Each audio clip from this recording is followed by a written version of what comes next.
نا؟ جی سر. اور آپ ماشاءاللہ سینیٹر ہیں سر. دیکھیں اس قوم کو پارلیمان بہت اہم جگہ ہے. آپ ان کی عوام کی نمائندگی کرتے ہیں، آپ نیشنل اسمبلی میں اور آپ سینیٹ میں. اس قوم کو اس ادارے کی ضرورت ہے اور اس قوم کو اس ادارے کی بھی ضرورت ہے.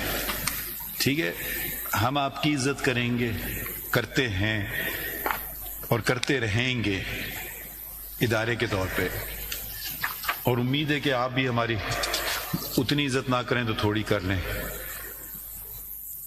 جو اگر ہم ایک دوسرے کی عزت نہ کریں گے تو ہم عوام مایوس ہوگی، اور نہ صرف مایوس ہوگی بلکہ وہ سمجھے گی کہ کیا ہو رہا ہے، ہم آپ پہ انگلی اٹھائیں یا آپ ہم پہ انگلی اٹھائیں.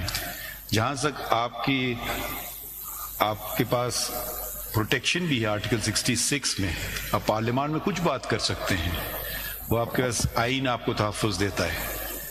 مگر جہاں تک باہر ہو، ذرا الفاظ کا چناؤ سوچ سمجھ کے، اگر آپ کے پاس کوئی چیز ہے، کوئی بات کرنا چاہیں، طریقے ہوتے ہیں، مگر ایک دوسرے کو نیچا دکھانا کوئی، میرے خیال میں اس میں فائدہ ہمارا فائدہ چھوڑ دیجئے، عوام کو نقصان ہو رہا ہے. مگر ایک اچھی بات ہے کہ، اور یہ شاید میں نے پہلی دفعہ کنٹیمپٹ نوٹس ایشو کیا ہے، کیونکہ بہت سارے لوگ بات کرتے ہیں کہ یہ بھی تنقید ہے کہ بھئی ان پہ کیوں نہیں ہے. آپ نے بھی شاید ذکر کیا، اگر آپ اپنا سٹیٹس ان کے برابر کرنا چاہیں وہ ایک دوسری بات ہے. سٹیٹس ممبر نیشنل اسمبلی اور سینیٹر کا میرے خیال میں عام شہری سے بہت اونچا ہوتا ہے.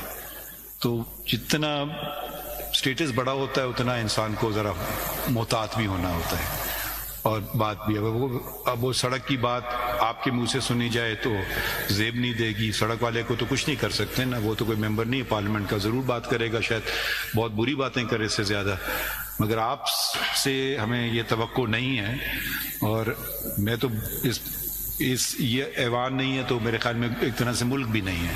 یہ بہت ہی اہم ایوان ہے، اور آئین میں بھی کچھ باتیں اندراج ہوئی ہیں جس میں سے فریڈم آف سپیچ ہے، یقیناً ہے. آرٹیکل 66 میں آپ پارلیمنٹ میں بات بھی کر سکتے ہیں، وہ زیادہ بات کر سکتے ہیں، آپ کا اس کے خلاف ایکشن نہیں لیا جا سکتا، مگر جب پارلیمنٹ سے آپ باہر نکلتے ہیں وہ آپ کو تحفظ آرٹیکل 66 کا ہوتا نہیں ہے.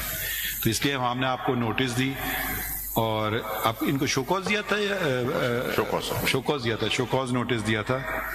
تو آپ لوگوں کی چلیں، آپ لوگوں نے کنسیڈر کیا اور آپ کی انکنڈیشنل، کیونکہ اپالوجی آ گئی ہے، تو یہ ہم معاملہ آگے اس کو مزید نہیں لے جائیں گے، مگر یہ اتنا آپ کو کہیں گے کہ آئندہ ذرا خیال رکھیے، کیونکہ اگر ایک دفعہ ہوگا اگلی دفعہ شاید یہ رعایت نہ ملے. تو اگر آپ کچھ کہنا چاہیں، کیونکہ آپ لوگوں شرمندہ ہیں جو الفاظ کا چناؤ آپ نے کیا ہے. اور بس دیکھیں، ہمارا دین بھی یہ کہتا ہے کہ بھئی جب کوئی آدمی مان لے اور پھر اقرار کر لے تو پھر اس کو اس پہ نرمی رکھنا چاہیے. تو دینی تقاضوں کے تحت، کیونکہ آپ نے بھی شاید نوٹس کے بعد کچھ رجوع کیا علماء کرام سے، انہوں نے بھی شاید آپ کو یہی مشورہ دیا تھا. تو یہ ہماری، آپ کہنا چاہتے ہیں؟ سر میں آپ کا بہت شکریہ ادا کروں گا